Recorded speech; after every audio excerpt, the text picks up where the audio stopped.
make this rather snappy, won't you? I have some very heavy thinking to do before 10 o'clock.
You all stretched out, or? I'll do something after this.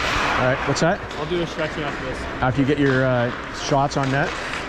All right, fellas, here's what we got to start. We're gonna start on this pile of pucks over here. All we're gonna do is chip to the side wall, go retrieve it off the side wall, and just shoot off the wing here. About 60, 70%ers to get them warmed up. Anywhere.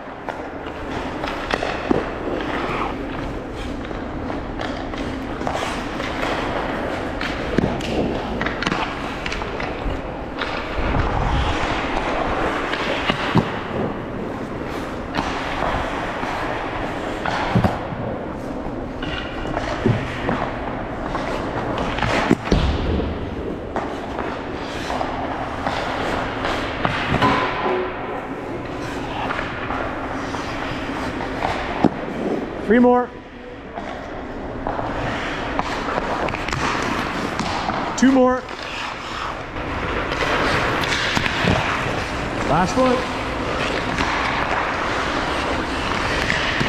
All right, switch sides.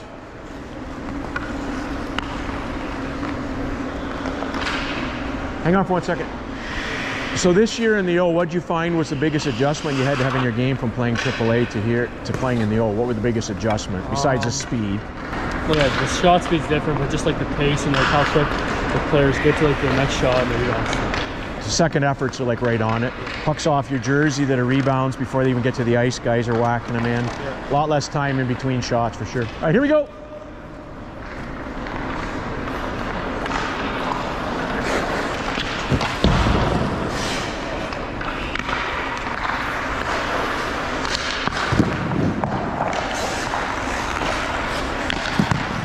Watch that puck all the way in. Three more. Two more. Last one. Rye's just going to stretch for a second, and then all we're going to do is you rotate out of the corner and shoot somewhere before you get to that dot. And I'm going to try to prioritize him not letting stuff go in short side, especially when you're a righty on this side. So Rye, when you got a guy that's over shooting from the angle there, and he swings around his body, right-hander on that side, do not let him go short side. Remember we call that the American League side? Why? It's sent down. Because you get sent back down the American League. Yeah. Who painted your mask? I forgot the name, And you love fishing, so you got fishing on there. And who's it? Oh, Morgan Wallen. Yeah. He's got a bad voice right now. He's had to cancel some concerts. Hope you didn't miss any. All right, guys. Shooting from anywhere before you get to that dot.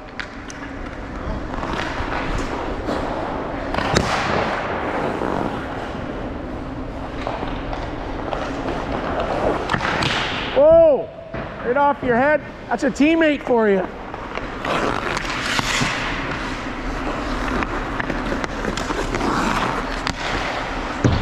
Four more. Three more. Two more. Last one. All right, switch sides, boys. Switch sides. Same thing, opposite side. Here we go.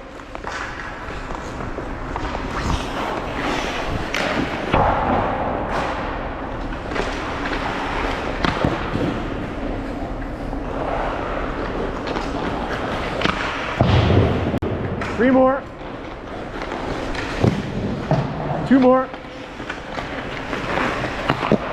Last one.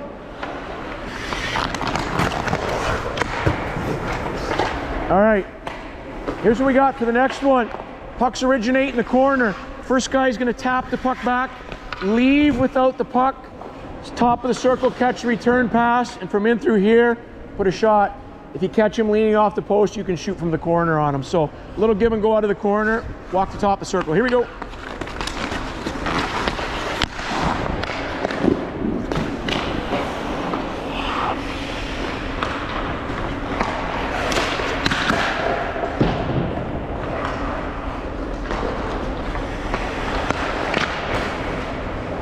No short side.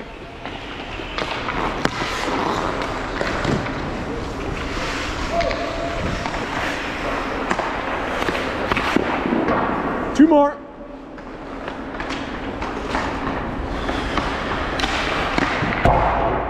Last one. All right, switch sides, fellas. So Ryerson, in any situation like that, that's a pretty lucrative spot they're shooting from. If you notice there's no off-puck threat, that's the time to grab just a little bit more real estate. Even a guy like Pecoreni, when he was playing at 6'6", if he noticed there was nobody over here, he would grab that extra little bit of real estate. All right, here we go, same thing.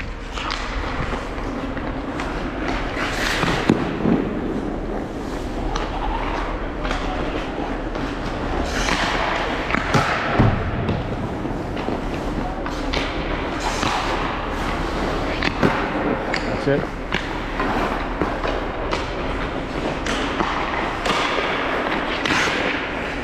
Three more. Two more.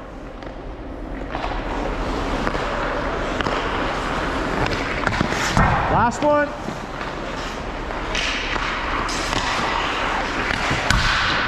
All right.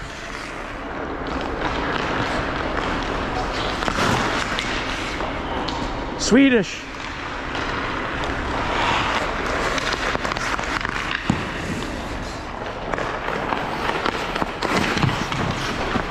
Had some good flow there, a little bit more flow on that. Goals in here, Rye.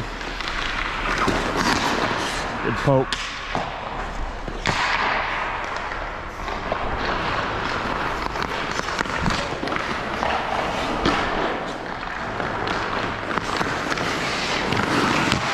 Good stick discipline there, Rye.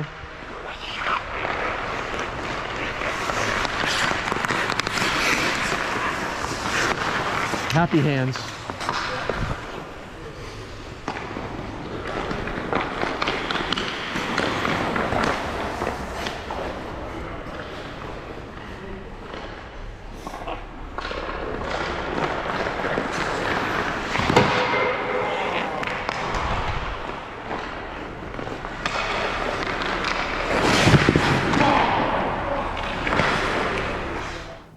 All right, Rye, good to have you back on the ice after your first season, your rookie season in the OHL for the Mississauga Steelheads. So what'd you do, play 2-3 games this year? Sit on the bench all year, what'd you do? Played 35 regular season games and then all 6 playoff games. Wow, for a rookie, that's unheard of. I understand it's some form of a record where kids at 16 don't play hardly at all, and you set this record. What was the record? It was, I think, the most games played as a 16-year-old rookie. Right, and that's a testament to your preparation that you did to be there. Your goalie coach with Mississauga, what's his name? Kris Rogers. And he's done an exceptional job with you to manage you through a whole season, the ups and downs of a rookie year. And you know, that's a true testament to having a great goalie coach up there. He did an awesome job with you. Now, going forward into your second season, what did I tell you about what to expect in your second season in the OHL? Yeah, you said just to like put everything that you did behind you and just you got to get better. You got to worry about next season. Like the last season doesn't matter at all. Just do even better than you did the first season. Right, because your NHL draft is coming up. It's great that you had an awesome rookie season, but nobody gives a flying you know what anymore. If you go into the start of the season, have a 6-game dumper, they don't care what you did last year. So you're earning that job as the starter with Mississauga every single day in practice, every single game. Now, how do you manage the nerves when it comes to knowing that you're going to be highly scouted, likely a high draft pick in the NHL? How do you manage your nerves knowing that that could come? I like to like pretty much like when I step on the ice, just like everything goes away, like no scouts, no coaches or nothing. Just think about like what's your job and just focus on that. Now, when you come from AAA and you move up to the OHL, obviously it's faster, it's men, it's NHL draft picks, 20-year-olds, guys that have hair on their face, beards. What did you find was the number one difference between AAA and then playing in the OHL? Yeah, obviously just the speed, like whether that is like the skating aspect or the shot, just like how fast they got on rebounds and like just like yeah, overall just the speed. And when you get into the puck handling environment, we've talked many times, we've practiced a lot of that stuff, they're right on you. Like you have no time to make decisions, so you have to have stuff dialed in. How did you find your first little blush of playing in the no-touch zone and how quickly guys are on you? Yeah, it took a bit getting used to, I guess, but I think as the season went on, I started like calm down a bit more and just like make the smart plays. Smart, simple, safe plays, maintaining puck possession.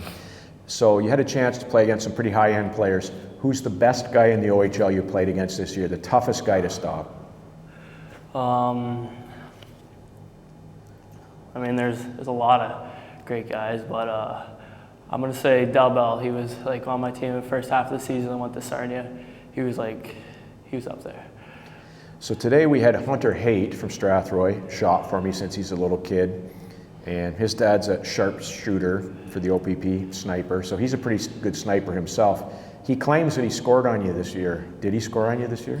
I can't remember that, but... Right. I never remember any goal I've ever given up. I think I got 38 consecutive shutouts one year. That sounds right. Now, would you say there's anybody that you played against where like you've seen them on TV before playing in the NHL that are back down in the OHL that you're sort of intimidated by them? Or like how do you manage that when you see like a Shane Wright playing in the NHL and the next thing you know he's coming in on a shootout on you or something? Yeah, well, I played against Brant Clark, which is like World Juniors and all that, and I actually had a shootout against him. He was like the third shooter. I stopped him, but you remembered that? I do remember that. You remember that? Yeah. But if he did score on you, then that was like the game-winning shot. So. Nice. But well, yeah, you just gotta keep level head and just that would stick in your brain. Yeah. Now, obviously the draft is coming up. You're going to be having interviews, and they're going to be asking you a million questions, goofy stuff, straight-laced stuff. I've told my kids all along, and you're very good at this. It doesn't matter if you delete stuff off your social media. If it's up there, as soon as it's pressed enter, it's there forever. And in the National Hockey League, they can go back and look at all of your social media, even stuff you've deleted. So life pro tip, never put stupid stuff on the internet. And one last piece of advice related to that, in the NHL, we have something called clips. And the tape table in the middle of the dressing room or someplace, there'll be all of the newspaper clippings from the previous day. So in Toronto, there'd be a stack of the Globe and Mail, like a million things. Some guys would read that all the time, and some guys just parked social media, didn't look at it, didn't look at the newspapers. Are you a guy that looks at a lot of stuff that people say about you online, or how do you manage that? Honestly, like I don't use social media a lot, like at all. Like my dad will tell me a few things, but like I just don't like that like information in my head at all. Just like focus on what I need to do and stuff like that.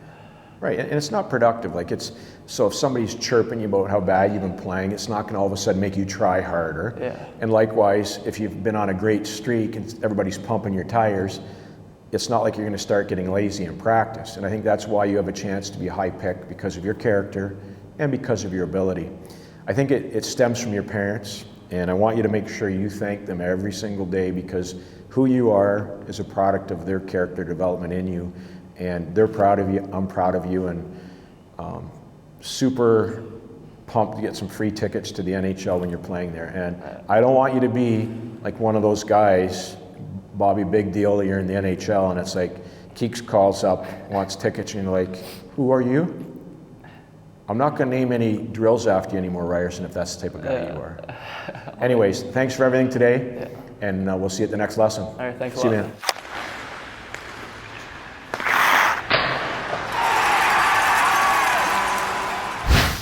How would you like to have your own personal NHL goalie coach? I created the Mentor program 25 years ago, and recently the eMentor program, where you can have your own NHL goalie coach regardless of where you live on the planet. Here are some cool details. With our eMentor program, it's a comprehensive program that's done remotely.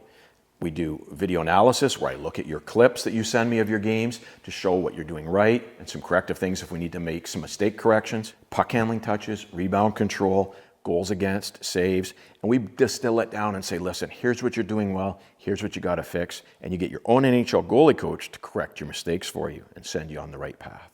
With the eMentor program, I also function as a family advisor, helping you set up team tryouts, getting you placed where you need to be placed, and getting you to a level where you deserve to be, reaching out to my vast network of contacts that I've accumulated over all these years playing, coaching, and scouting in the NHL. It's the best way to get your kid where he needs to be, where they deserve to be. Another thing with the eMentor program is it's a 24/7 resource for the parents. A lot of times parents don't know the pathway, they don't know how to manage the situation their kid's in, and with the eMentor program, the parents get to leverage my experience and expertise in these areas. So another great feature of the eMentor program is 24/7 consulting with the GOAT. In the eMentor program, you look at nutrition. We do a detailed analysis of your caloric intake, and we get you on a program with our certified nutritionist to make sure you're eating like a professional. With a sports car, an elite exotic car, it needs special fuel to function at its best. And as an elite athlete, you're no different. We teach you how to eat properly and become the Ferrari and Lamborghini of goaltending that you want to be. We also look at your off-ice training. Are you doing the things you need to do to be the most powerful, explosive, dynamic, athletic kid, which is what we look for when we're scouting. We take you and we assess where your fitness level currently is, and we put you on a program that's age-specific and position-specific, so you can become the best physical goaltender you can be with the attributes you possess. Another key feature of the eMentor program is homework. Homework? You want more homework? Yes, you do. Because to become a great goalie, you can't be a driving range goalie. A lot of goalies do lessons. They look good in a structured environment. But you know what? We need to teach you how to read the play, connect the dots, and be a critical thinker. And we do that with homework. I assign games for you to watch. There's a script. There's a diary we create where you assess scoring chances and puck handling touch for cause and effect. What hand was the guy? What was the read the goalie made with their depth? We teach you how to play the game in the eMentor program. So don't let your career end by being the best looking, best moving goalie in the beer leagues. Take your skill set and apply your critical game reads that we teach you so that you can play at the highest possible level that you can.